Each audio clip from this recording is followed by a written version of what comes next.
شاید وہ یہ کہنا چاہ رہے ہیں کہ اللہ تعالیٰ بڑا غفور رحیم ہے، جو مرضی کر دے رہو بخشش ہو ہی جانی ہے۔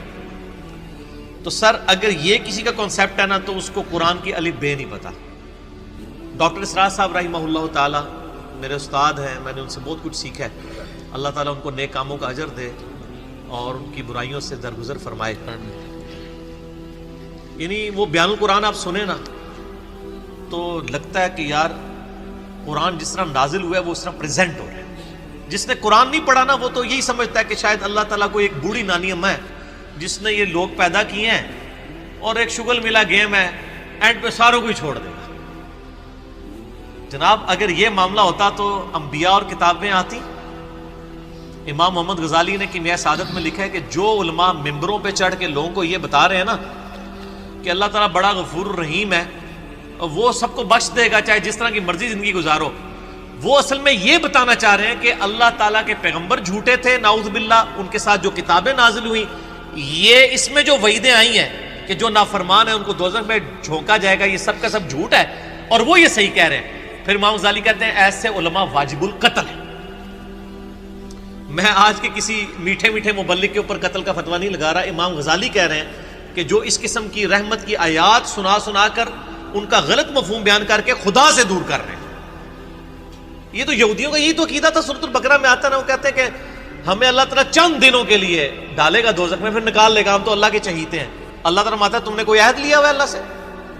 سورہ بقرہ شروع میں اسی لیے ہے کہ تم سے ایک پہلے تم سے زیادہ لاڈلی امت تھی، اس حوالے سے کہ اس میں زیادہ پیغمبر آئے، 3 کتابیں نازل ہوئیں، تورات، زبور، انجیل۔ لیکن جب انہوں نے ہم سے روگردانی کی تو ہم نے دیکھو اسے ضربت علیہم الذلہ والمسکنہ، ان پہ ایسی ذلت اور مسکنت آج تک طاری ہے۔ تو سر یہ باتیں کرنا تھانے دار والا معاملہ نہیں، قرآن کا اسلوب بھی بڑا سخت ہے، اس میں کوئی شک نہیں۔ اور میں اکثر بتاتا ہوں 2011 کی بات ہے، ہمارے محلے میں ہی ایک مسجد، یعنی لڑکیوں کا ایک مدرسہ ہے اہل حدیث کا، تو وہاں پہ ایک آنٹی ہیں جو ڈاکٹر فرحت ہاشمی کی کلاس فیلو ہیں، اسٹوڈنٹ نہیں کلاس فیلو ہیں، تو وہ رمضان میں دورہ قرآن کرواتی تھی۔ تو میں نے اپنی وائف کو کہا، اس وقت 3 بچے تھے ماشاءاللہ 4 ہیں، میں نے کہا میں بچے سنبھالتا ہوں، تم نہ رمضان میں پورا قرآن گو تھرو کرو۔ وہ صبح 9 سے لے کے 12 بجے تک ایک پارہ کور کرواتی تھی، پورے رمضان میں قرآن ختم۔ میں کہا تیری جدی پشتی کسی نے پورا قرآن نہیں ترجمے نال پڑھا ہونا اس طریقے نال، تو اللہ دی بندی پڑھ لے۔ اچھا جب وہ قرآن پڑھ کے مکمل ہو گیا کورس، میں نے اس کو کہا کہ تم نے کیا سیکھا؟ اس نے ایک جملے میں کنکلوڈ کیا، اس نے کہا جی مجھے جس خدا کا تعارف کروایا گیا تھا نا اس معاشرے کی طرف سے اور میرے ماں باپ کی طرف سے، وہ خدا کوئی اور ہے، اور جو خدا قرآن میں ہے نا وہ کوئی اور ہے۔ میں نے کہا کیا مطلب؟ اس نے کہا خدا تو بڑا ڈاڈا ہے۔ یہ تھانے دار اور یہ وہ اس طرح کے ٹرمز ریوائز کر رہے ہیں، آپ ذرا قرآن تو پڑھ کے دیکھیں۔ قیامت کے دن اللہ نے اپنا نام کیا رکھا ہوا ہے؟ للہ الواحد القہار، لمن الملک اليوم، للہ الواحد القہار۔ آج کے دن کس کی بادشاہت ہے؟ اس اکیلے قہار کی جو سب پہ چھایا ہوا ہے۔ سورۃ المومن میں آتی ہے آیت، جسے سورہ غافر بھی کہتے ہیں۔ پھر صحیح بخاری میں حدیث ہے، نبی صلی اللہ علیہ وآلہ وسلم ایک چوراہے سے گزرے، کچھ اصحاب جو ہیں وہ ہنس رہے تھے، آپ رک گئے، آپ نے فرمایا جو کچھ میں جانتا ہوں نا تم جانتے ہوتے تو بہت کم ہنستے، زیادہ روتے۔ تو نبی علیہ السلام کا تو مبارک زندگی میں تو بڑی سنجیدگی ہے۔ اگر کوئی یہ سمجھتا ہے کہ بغاوت کی زندگی گزارے، اپنی مرضی کی زندگی، نہ، دنیا جو اللہ کی مرضی کی گزارے گا آخرت پھر وہ اس کی مرضی کی ہوگی، لیکن جو اپنی مرضی کی دنیا گزارے گا آخرت پھر اللہ کی مرضی کی ہوگی، یعنی دوزخ میں۔ وَلِعَوْذُ بِاللَّهِ تَعَالَى اللَّهُمَّ أَجِرْنَا مِنَ النَّارِ۔ یہ اتنا معاملہ آسان نہیں ہے۔ اللہ تعالیٰ سورہ حجر میں فرماتا ہے، اعوذ باللہ من الشیطان الرجیم، نبی عبادی انی انا الغفور الرحیم۔ اے نبی علیہ السلام میرے بندوں کو خبر دے دو کہ میں بڑا بخشنے والا مہربان ہوں، لیکن پھر ساتھ ہی فرمایا کہ ان کو یہ بھی بتا دو کہ میرا عذاب وہ بھی بہت سخت ہے۔ بیلنس کرو۔ باقی یہ ٹھیک ہے، بخاری مسلم کی حدیث ہے کہ نبی علیہ السلام نے فرمایا کہ اللہ تعالیٰ نے مخلوقات کی پیدائش سے پہلے اپنے پاس عرش پہ یہ عبارت لکھ لی تھی کہ میری رحمت میرے غضب پہ سبقت لے جانے والی ہے، لیکن کس معاملے میں؟ باغیوں کے لیے نہ، ان لوگوں کے لیے جو پوری ایفرٹ پٹ کریں پھر بھی ان سے معاملات سیدھے نہ ہو، اللہ کی طرف رجوع لائیں۔ قرآن میں کہیں یہ نہیں ہے کہ ڈٹ کے گناہ کرو، باغی بنے رہو میں توبہ قبول کروں گا۔ قرآن میں ہمیشہ آیا ہے کہ آپ غلطی کر بیٹھو، اللہ کی طرف رجوع لاؤ، اس کے بعد اپنی اصلاح کرو، اللہ تعالیٰ کو بخشنے والا مہربان پاؤ۔ اسی پہ میرا مسئلہ نمبر 18 ہے، گناہ کبیرہ اور توبہ کا بیان، اور وہ آیت نمبر بھی 17 اور 18 ہی ہے سورۃ النساء کی۔ میں وہ پڑھ بھی دیتا ہوں۔ اعوذ باللہ من الشیطان الرجیم، بسم اللہ الرحمن الرحیم۔ انما التوبۃ علی اللہ، اللہ کے ذمہ ہے ان لوگوں کی توبہ قبول کرنا۔ کن لوگوں کی توبہ؟ للذین یعملون السوء بجہالۃ، جو گناہ کر بیٹھے جہالت میں، انجانے میں ان سے غلطی ہو جائے، گناہ ہو جائے، ثم یتوبون من قریب، اس کے بعد فوراً توبہ کر لے کہ یا اللہ غلطی ہو گئی، کو فجر کے بعد لیٹ اٹھا کہ یا اللہ معاف کر دے، کوشش تھی، الارم نہیں سن سکا، میں ابھی پڑھتا ہوں مجھے معاف کر دے، اس طرح۔ تو جو پڑھے ہی نہ، اوکے جی اللہ تعالیٰ نے کہا میں بڑا غفور رحیم ہوں۔ پورے قرآن میں میرا چیلنج ہے طارق جمیل صاحب کو بھی، میں ان کی بڑی عزت کرتا ہوں، بلکہ سب سے زیادہ میں نے ان کا دفاع کیا ہے جب ان کے خلاف ناسبیوں نے بھونکنا شروع کیا ہے۔ میں ان سے بڑی محبت کرتا ہوں، میں ایسٹ سمجھتا ہوں امت کے لیے، لیکن میں طارق جمیل صاحب سے پوچھتا ہوں پورے قرآن میں کہاں لکھا ہے کہ باغی رہو تو میں معاف کروں گا؟ قرآن تو کہہ رہا ہے اللہ کے ذمہ ان لوگوں کی توبہ کا قبول کرنا ہے جو جہالت میں گناہ کر بیٹھے، ثم یتوبون من قریب، اس کے بعد فوراً توبہ کر لیں، فاولئک یتوب اللہ علیہم، پس ایسوں کی توبہ ہے اللہ فرماتا ہے میرے ذمہ، وکان اللہ علیما حکیما، اور اللہ تعالیٰ علم والا اور حکمت والا ہے۔ علم ہے اس کے پاس لیکن اس کی حکمت ہے، ڈھیل دیتا ہے کہ چلو توبہ کر لیں۔ اور اگلی آیت وَلَيْسَتِ التَّوْبَةُ، اور اس کی تو کوئی توبہ قبول نہیں ہوگی، یہ میں نہیں کہہ رہا ہوں طارق جمیل صاحب، یہ اللہ کہہ رہا ہے، للذین یعملون السیئات، جو کہ گناہ کرتا ہے، حتی اذا حضر احدہم الموت، یہاں تک کہ جب اس کی موت کا وقت آ جاتا ہے، قال انی تبت الآن، وہ کہتا ہے یا اللہ میں اب توبہ کرتا ہوں۔ وللذین یموتون وہم کفار، اور نہ ہی ان کی توبہ قبول ہوگی جو کفر کی حالت میں مرے، یعنی وہ پہلے مسلمانوں کا ذکر ہو رہا ہے، کافروں کو اللہ نے الگ کر دیا ہے، یعنی ایسے مسلمان جو موت کے وقت توبہ کریں ان کی بھی توبہ قبول نہیں اور کافروں کی بھی۔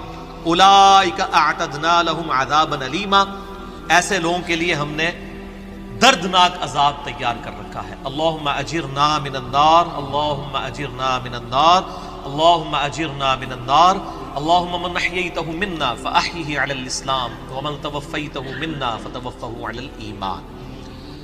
تو یہ تو دیکھ لیں، یہ تو قرآن کی ڈاکٹرائن ہے، آپ اس کو تھانے داری والی معاملہ کہہ رہے ہیں اور یہ کر رہے ہیں۔ باقی ٹھیک ہے کہ اگر ایک بندہ گناہگار ہے آپ اس کو یہ کہیں کہ توبہ کر کے اللہ کی طرف آؤ، وہ 99 قتل والا واقعہ بھی ہے نا بخاری مسلم میں، ہم نہیں کہہ رہے مایوسی پیدا کریں، لیکن ہم کہہ رہے خام خواہ لوگوں کو امیدیں بھی نہ دلائیں۔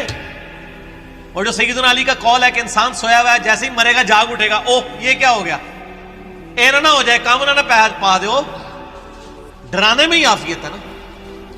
اور آپ کا ڈر کا غلبہ ہی ہوگا تو تب آپ گناہوں سے بچیں گے، صرف خوشخبریوں سے نہیں بچیں گے، ٹھیک ہے۔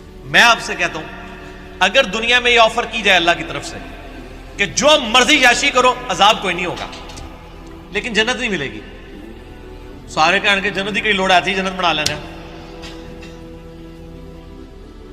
پریکٹیکل چیک کر لیں۔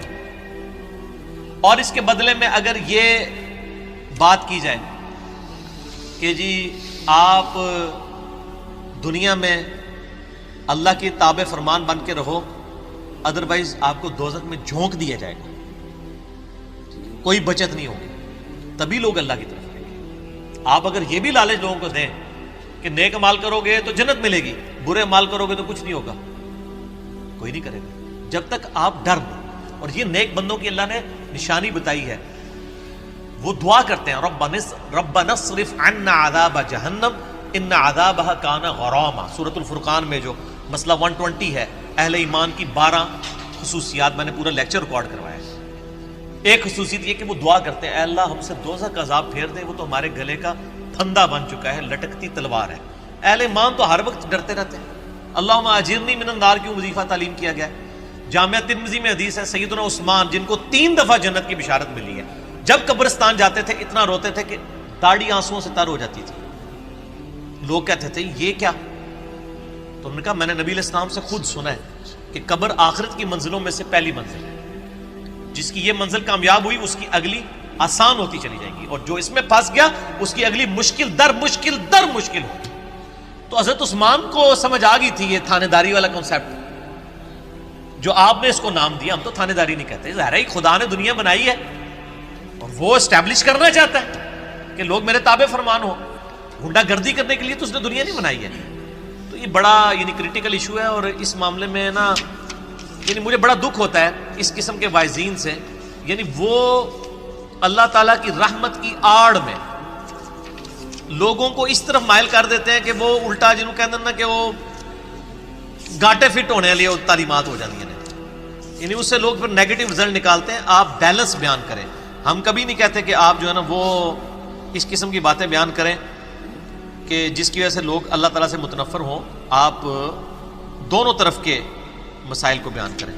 اسی قسم کی آیات جو ہے نا جی وہ یہ آگے سورۃ النحل کی آیت نمبر 119 ہے.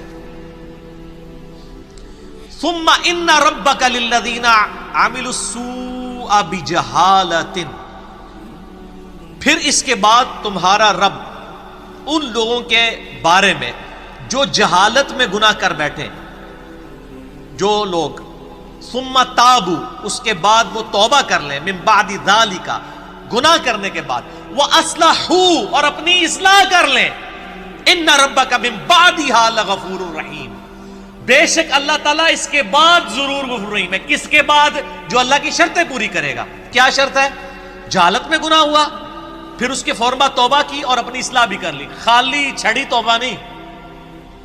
یا ایھا الذین آمنوا توبوا الی اللہ توبۃ نصوحا، اے ایمان والو اللہ کی طرف ایسی توبہ کرو جیسا کہ توبہ کرنے کا حق ہے. اب یہ ڈاکٹرائن کلیئر ہوگی. جو توبہ کرے وہ اصلاح کرے، ان ربک بے شک تیرا رب من بعدھا اس کے بعد لغفور رحیم ضرور بخشنے والا مہربان ہے. میرا چیلنج ہے، قرآن میں کہیں یہ نہیں ہے کہ آپ باغی ہو جائیں اسی طرح زندگی گزاریں. ترمذی میں روایت ہے کہ موت کے غرغرے سے پہلے توبہ قبول، لیکن کس کو پتا ہے کہ کس وقت موت کا غرغرہ آ جائے گا.